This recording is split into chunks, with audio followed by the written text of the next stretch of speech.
YCP కంచుకోటలో చరిత్ర తిరగరాసింది TDP. అక్కడ ఓటమి తప్ప విజయమెరుగని పార్టీ నేడు సాగునీటి సంఘాల ఎన్నికల్లోనూ తనదైన ముద్ర వేసుకుంది. వచ్చే స్థానిక ఎన్నికల్లోనూ తమదే హవా అంటుంది. ఇంతకీ ఆ నియోజకవర్గం ఏంటి? అక్కడ ఏం జరుగుతోంది? కడప జిల్లా అంటేనే వైఎస్ కుటుంబానికి కంచుకోట. ఇక పులివెందుల గురించి ప్రత్యేకంగా చెప్పాల్సిన పని లేదు. అక్కడ ఏ ఎన్నికలు జరిగినా వైఎస్ఆర్ ఫ్యామిలీ శాసించేది.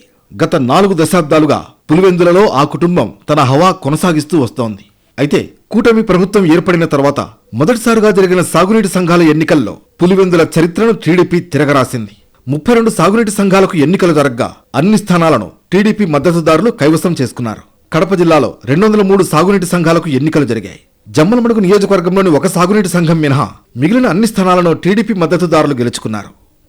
ఇటు సాగునీటి సంఘాల ఎన్నికలు జిల్లాలో పొలిటికల్ హీట్ పెంచాయి. టీడీపీ వైసీపీ నేతల మధ్య మాటల యుద్ధానికి దారితీశాయి. పోటీ చేయడానికి వైసీపీకి కార్యకర్తలు కరువయ్యారని టీడీపీ మాజీ ఎమ్మెల్సీ బీటెక్ రవి ఆరోపించారు.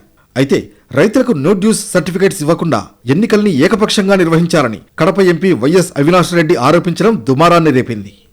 ఓటమిని జీర్ణించుకోలేక తమపై అభాండాలు వేస్తున్నారన్నది టీడీపీ నేతల రియాక్షన్.